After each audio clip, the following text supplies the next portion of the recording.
All right, today I have Eli Wachs with me. Eli is the co-founder and CEO of Footprint, a platform that combines identity verification, fraud detection, and AI-powered financial crime investigation into a single trust layer for companies handling sensitive data. He started his first company in high school, went to Stanford where he started another, and after graduating joined the technology team at General Atlantic, focused on security and identity. There, he saw how broken and fragmented the onboarding to compliance pipeline was and built something to fix it. Footprint provides unified detection tooling at onboarding, then extends into automated investigation that helps compliance teams resolve fraud and AML cases in minutes instead of days. He says he's on a mission to topple cartels and corrupt regimes by making it impossible for them to commit fraud and move money. Backed by Index Ventures and QED investors, Footprint has raised over $20 million and is used across fintech, banking, and lending.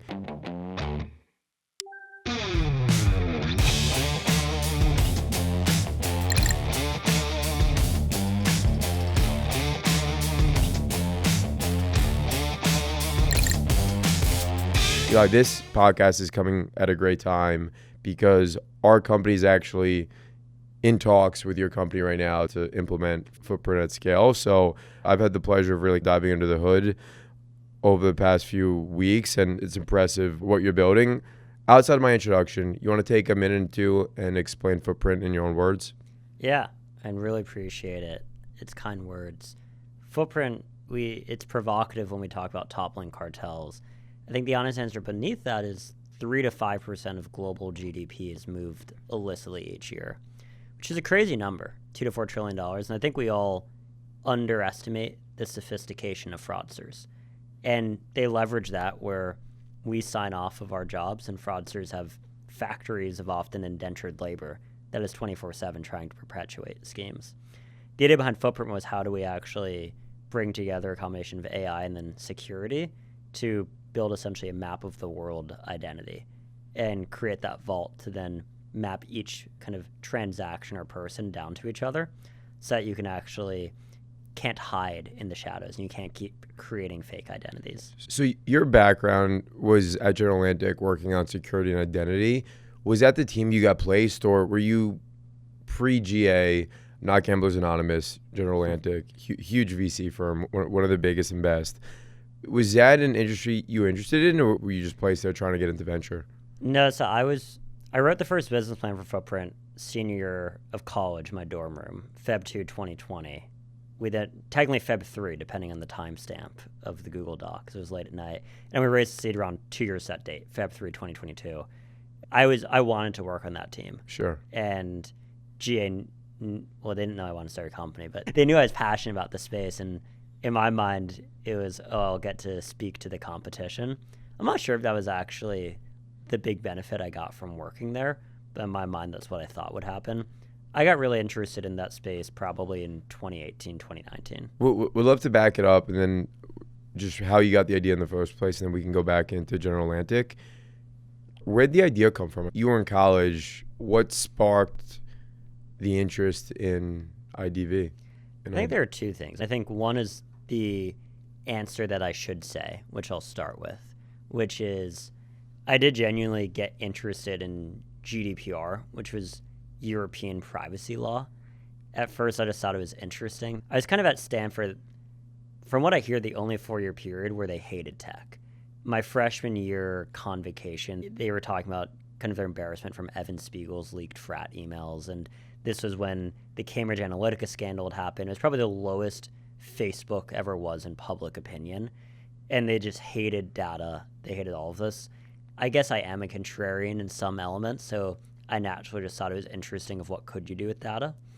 And when you go down that rabbit hole, it's pretty interesting, where it's Google probably could be the best predictor in the world if we get Parkinson's, if they knew your reCAPTCHA test, if your finger trembled, your type rate over time. Apple's probably the best predictor of dementia.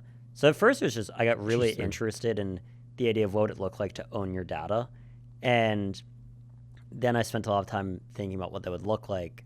Geo, I think, was helpful in me just understanding like B2B business plans and introducing me I'm a nerd for geopolitics, and I think the idea of translating that into financial crime was very interesting. And this idea of identity, to me, IDV, it was just a math equation of there's an infinite amount of fake IDs, there's a finite amount of real people, let's find them.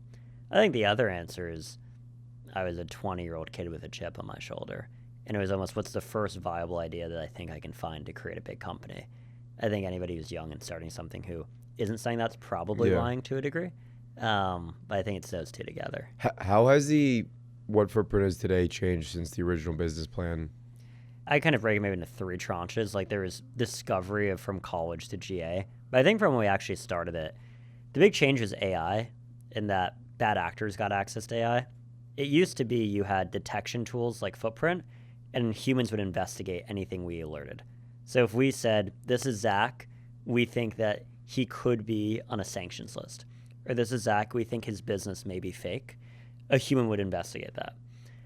The problem is that AI made it really easy for fraudsters to make a lot of fake companies that Zach owns, and a lot of fake identities that sound similar to the name Zach, which is on a list, which overwhelmed both the detection tools because they weren't good at always catching it. And then it just created this huge pile of paperwork where you're building a startup, you need to make a decision of, do I hire 6 people then to investigate everything that comes up? And for us, it seemed very obvious that we then needed to build, you can't combat AI with AI in a way, it was more so we can clean up the byproduct. So if detection tools are no longer as confident, we need to build the system that uses AI to investigate this case more holistically. So when you had the original business plan, this was pre-AI. Pre-AI. How has the business plan evolved since then? Initially, the idea was we think the most value will be in vaulting good actors and recognizing you when you come back. So if Eli creates an account at Bank A and Eli goes to Bank B, we recognize him. Or if Zach takes Eli's identity and goes to Bank B, we say there can only be one Eli and 2 of you are trying to pretend that you're Eli, so one of you has to be lying. I think what we've seen now is that the most valuable part of that contextual vaulting is in the gray area. So it's one thing for us to say, hey, Zach, we're going to make it easier for Kozan to onboard somebody because we've seen them before. We'll save you 45 seconds of them filling out their information. But what we started to see is that where you actually spend a lot more of time is when there's a suspicious case. And so your team spends 3 hours investigating if they think this is a real case or not. So by taking those detection tools and adding them to probabilistic LLMs, the idea was an LLM may say, we think this is a fake person, or we think that this case should be investigated. Can't verify that. But we spent the first couple of years of Footprint building those detection tools. So we're able to actually verify the outputs of the LLM. Super interesting. Your time at GA in security and identity, how's the industry changed since you started, and what were some of the coolest companies you came across while at GA? The industry's changed a good amount. I think that for coolest companies, it's fun. I'm not sure if I was a good investor. I spent a year and a half at the peak of the ZERP era. I actually think if they did my deals, they would be up because a couple of the companies have stuck around. Definitely some of them would not have done well. There's a company I really like called Cloud Trucks, and then Tabena, who's the founder, was like an angel investor, which was cool. They were a business in a box for vertical trucking. I've always been interested in supply chain logistics.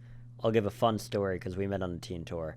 I was doing work in supply chain for a bit of time, and I found this company called Cargomatic, and I saw my mom was connected to the founder on LinkedIn. And I said, do you think you could introduce me? She starts laughing. It was her teen tour boyfriend. So funny. They hadn't spoken for decades. They were friends on LinkedIn. Yeah, they've actually rekindled. They're very friendly again. That. I actually stayed at his house in SF a month ago. Shout out to Rich, great guy. I thought it was very cool just getting to, I think there is something infectious about, and dangerous, I would say. Like there's like a quixotic intoxication of, I think when you're on the other side, you realize that you get on, I've gone on so many pitch calls and I just project this aura of confidence and everything's great. And you go back and you clean up all of the fires that you're actually dealing with at the company. Yeah. But there is something cool, I think, about meeting the people who are just so passionate about what they do. What'd you learn not to do? We invested a time, and I think the weird thing I would say is I learned not to listen to VC advice. I was at GA at a time where we told everybody grow at all costs. And like the most important thing for you to do is to hire a ton. And then I left at the peak end of that. And then every investor told their companies, you need to be profitable. And that very quickly became the wrong advice Mm-hmm. because the advice then became, oh, you actually need to grow again at all costs. I mean, I think the other thing, I say this with love. Like, I love my investors. And I truly mean that. There's some who I think are incredible people. I'm solely saying this about when Eli was an investor, I knew nothing about any company I spoke with. I had the most cursory understanding. So Josh Browder, you know who Josh Browder is? Yeah, he's an angel investor. He's an angel investor. So he was just on a podcast and he talked about king making, where he said it's always, he would never recommend taking the check that marked you at the highest valuation, but a lot of times taking a discount and going with that kingmaker could amplify your company significantly more in the long run. So I just did that. We just raised. And there was a ton of interest, and we ultimately went with this group who I believe will be a kingmaker because they're huge strategic and they can help amplify us. And there was a ton of VCs that were circling. Some all had different value adds. Maybe one or two had no value adds, but like a lot of them had really great value adds. You just raised $20 million. How'd you ultimately choose which term sheet to go with? And what was that process like, identifying the pros and cons of all interested parties? I think king-making is true. I do think there's a trust factor that you want in investors I think to your point, I think there's always been a power law in VC. Mm-hmm. I think it's becoming only more and more real in that the companies that become big become massive. And there's just, because we've almost democratized the ability to start a company, there are just more companies and more extinction events. I think that you also need to feel comfortable having uncomfortable conversations about what it takes to actually build that and what you're willing to forsake as a company to do it. You don't really want to end up in board meetings where somebody's there because you sold them a dream that you're not actually doing. Mm-hmm. And I think during a fundraising process, you're pitching different visions. But to me, I've always kind of defaulted to, one, what's the brand that I think people are stuck with? Two, who are the people who believe in the vision I'm saying? Because we've definitely had times where we said, hey, growth will probably slow for 5 months, but we believe that this is because we're actually going for the real swing. And I've told investors, I'm like, I think we're failing you if we try to grow linearly right now when we could be doing something else which will help us grow exponentially. Well, walk me through reasons why you optimize for short-term growth for maybe that amplification long-term. Well, no, I would do the opposite. I've had uncomfortable conversations where I've said, we're going to be flat for 6 months. What was the reasoning behind it? So one, for example, with our AI product, the idea was, I said, look, I feel very confident that banks, this was maybe last fall, I said, at some point next year, regulators are going to come around to banks using AI to investigate financial crimes. And when that happens, if we are positioned as the company that does that, we'll be in the bank RFPs at this moment when $40 billion will convert from IT, essentially like OpEx spend, outsourced labor, to IT spend. I can't guarantee you when that happens. I can't guarantee you what percent of that 40 gets price compressed, but I just know that's a huge pool of money that will get moved, and I'd rather be one of the 3 competitors for that than growing another business which I know can grow well, but that I'm confident 2 years from now you're not going to think is sexy enough. It's funny that I've had a conversation where investors have told me that they thought a certain part of the business was better than it was, and it's a weird thing to talk somebody down from that, because it's almost your job to make them think that is great. But I do think that you can get tossed away. One of my best friends from college is an investor. I have a lot of empathy for the VC role. I don't view it malicious. They need to spend time with their winners, and they need to be adaptive, and they can only create so much value add. With that said, I'd rather take my chances now when I have trust than get tossed away in 2 years. Do you have a co-founder at Footprint? Yeah. Who is your co-founder and how'd you meet? Complete luck. His name's Alex Grinman. Brilliant cryptographer, computer scientist, product builder. We met, one of my close friends at Stanford George Savolka started a company called Hebia, great company. We were roommates. Index led a seed round. He introduced me to Index fall of 2021. I went on the walk with Shardul, who would lead our seed round. He more or less said, let me give you 2 months. You should quit your job and find a co-founder who I like as much as I like you. And I remember at first I actually thought I was going to start the company with someone who I went to high school with. And I really liked him. He's brilliant. He's an amazing human. And he made a very fair decision saying, I don't want to start this. And I had introduced him to Index. I was devastated. I thought my life was over. And I remember FaceTiming George, crying, saying, what do I do? And he says, you'd fly to San Francisco tomorrow and just talk to people. So that's pretty much what I did. Did you already quit your job at the time? I'd told them I was going to leave. Got it. And Index was in subject to finding a co-founder. Subject. Are you technical? Not really. So they needed a technical co-founder. Needed a technical founder. Sure. And it's as in as a VC can be after a walk, you know? Like there was no paper. It was like a of handshake course. deal. I mean, that's both deals I've done has been the same way. So yeah, I flew to SF and I just started texting people who are the smartest people you know. And one funny side story is one guy who I met, his name's Divya. I caught up with him yesterday. He has now started this $1 billion ad company, and he has another company that's about to be a Footprint customer. So that was cool. Like, this is my general shout out for just asking the people in your life, the 3 smartest people they know, normally just leads to good things. Yeah.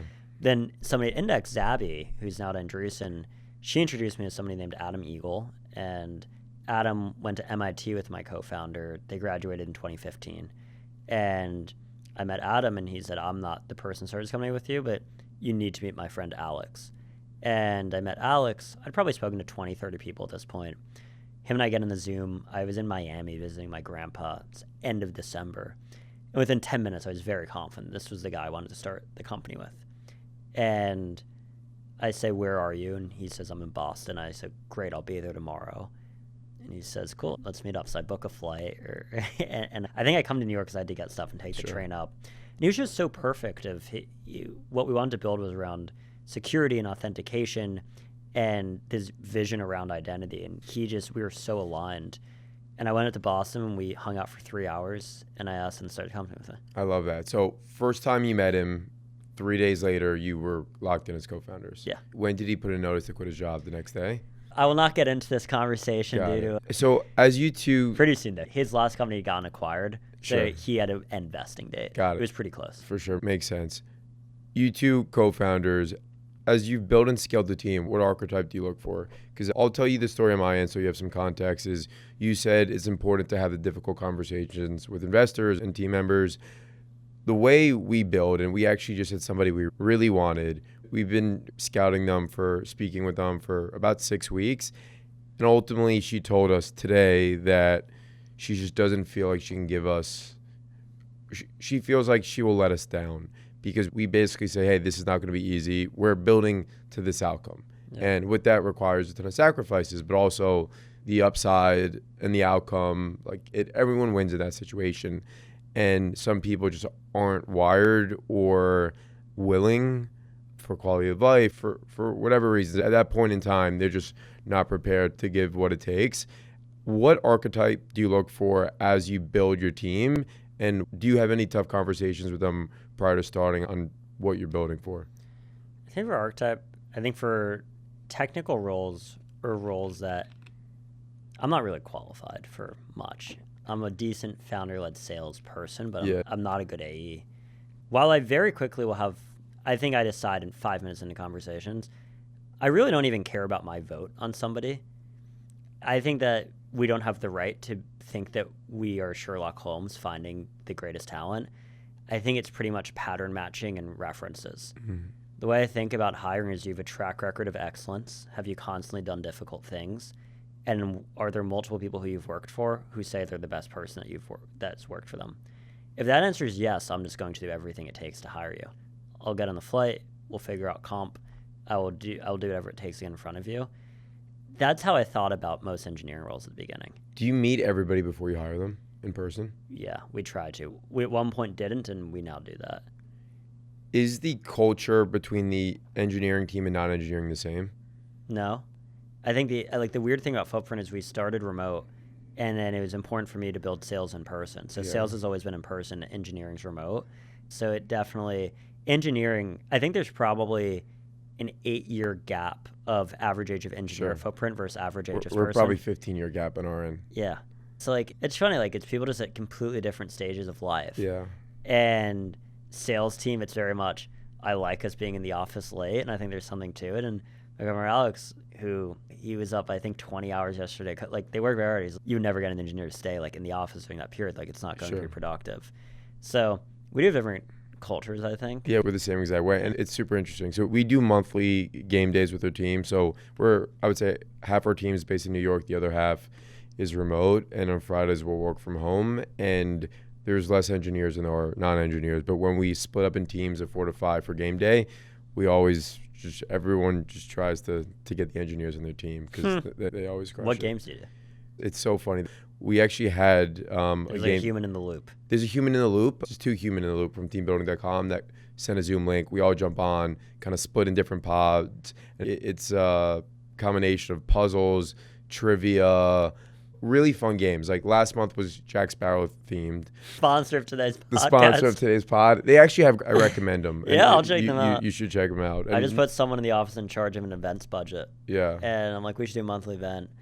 And he says, I'm going to get a suite for us at the Staten Island Hawks game. And I go, I will double your budget if they let you throw the first pitch. And then he slacks me yesterday because they're in for the first pitch. That's so amazing. I recommend monthly game day. Like that. Next month is Trades, and it's teambuilding.com. Okay. Teambuilding.com. Shout out our sponsor. All right, so you just raised a 20 million Series A or B? So we've raised $20 million to date, Got and then it. we have an unannounced Series B. I love that. If you don't mind me asking, as you go about fundraising, how do you think about use of funds? When you go to your investors, hey, we need X dollars, and you break down the use of funds, hey, X for engineering, maybe X for growth, X for distribution.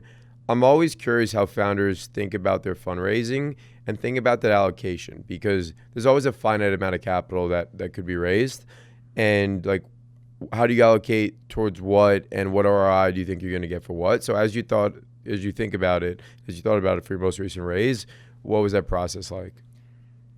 I think my thinking's changed here over the years, for 2 reasons. Maybe the first is just, I think you need fewer engineers now, but you need higher quality, higher comped engineers now. That's how we've thought about it. But I think it's a more finite amount of people, versus I think that AI has really nuked sales efficiency. So if you flash forward a year after our A, I think we had 3 people on the sales team, 0 people in marketing, versus now right after the B, it's over 10 people in sales. We just hired a VP of marketing, pretty much with the mandate of spend money, which is not how I used to think about things. I think there was definitely, at the beginning of the company, we very quickly went from 1 to 14 people because I thought it was cool to hire people. Headcount's not a metric. Mm-hmm. I think then we probably overcorrected, and there is some pride of being a small team. I think now you always think you're doing it right, and then you're not. But I think I am now in a phase of, we're at a point objectively where when you look at our pref stack and our valuation, there's really one outcome at this point. There's more than one, but you need to be playing for the big outcome, Sure. I think. So I now think, we were talking before we got started about conference booths. I was always very stingy, and I didn't want to get a booth. All in on booths now. Our VP of marketing is putting together a proposal, and she's like, it's going to be expensive. And I'm both petrified, but I've accepted it, in that I think that brand is so much now, and I'm just comfortable, I think, spending a lot more in sales and marketing versus I used to not. Is there a right way to do conferences? I now do think that there's a quote that I love from the formerly disgraced First Lady of the Philippines, Imelda Marcos, which is perception is real and the truth is not. Disgraced First Lady. Corruption. Yeah. Got it. Yeah. Full circle. Not good. Yeah. I think she had over 400 pairs of Hermes shoes or something crazy. One for every day. But I think it's true. Like, we had this big booth at a conference recently. It was the biggest booth. And The biggest booth at the conference. biggest booth at the conference. Well, And first booth you've ever gotten? first booth, yeah. Why'd you optimize for the big one? My chief of staff said, who I really trust, said, I want you to trust me on this one. We're going all out. And I said, you've earned the right to tell me that, so let's do it. And we got it was comical. There were 2 companies at this conference that had a big booth, us and one other, but theirs definitely was a bit more dainty looking, and a bunch of smaller booths.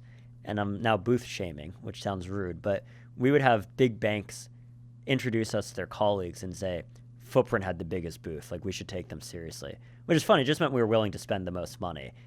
I guess they view that as a proxy for power. So I believe social proof is everything, and at conferences, social proof is the biggest booth.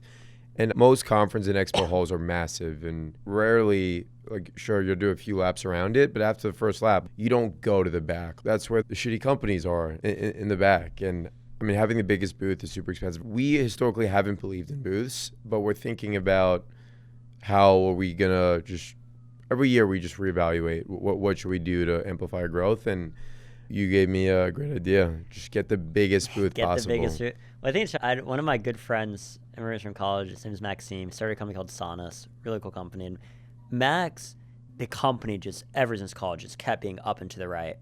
And whenever I got together with Max, is that the language dictation? Yeah, it's like accent conversion. Yeah. And I've heard great things about the team. Yeah. They've crushed it. And Max is always kind of like Jack Barker in Silicon Valley, where he was always like, Eli, just like get product and salespeople to find out from customers what they want and build it. I'm like, no, you need to build the product, and they'll come. Like, Max was right. Like, you should have both. But I do think he just had this insight, which is fair, is that I think we definitely have made the mistake in the past of being overly confident. Oh, we have the best architecture, so we'll win. This is not a meritocracy. Nobody is going to fairly evaluate you. Super interesting. You write blogs on Medium.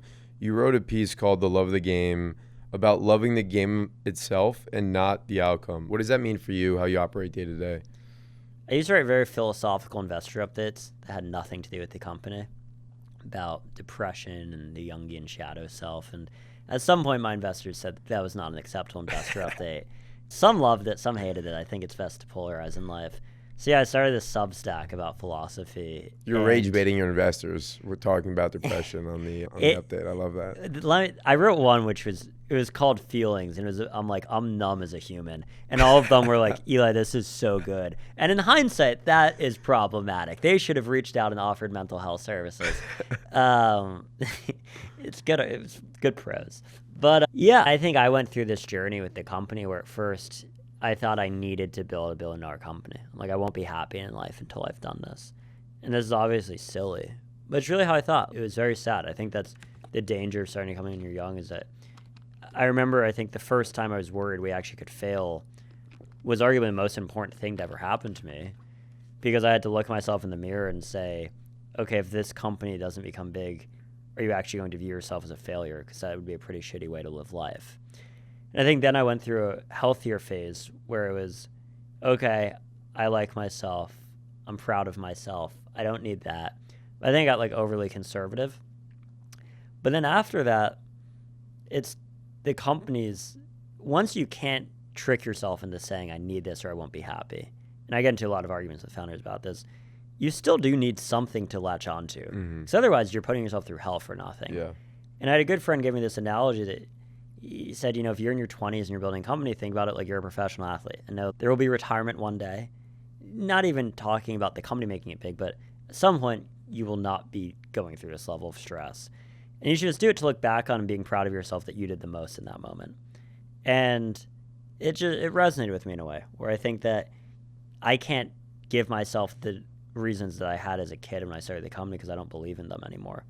But I still am obsessed with the company being great because of a respect so much for myself, my younger self, and just the game that we're in and wanting to excel at the things that I'm in, regardless of the reasons I'm in them.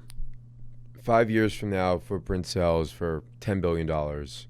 The day after it sells, you're no longer at the company. What are you doing? I'm getting on a flight to Florence, and I studied abroad there, and I'm going back to this lunch spot called Brindolone that I always went to, and getting the €10 lunch special. Maybe it's gone up a bit with inflation.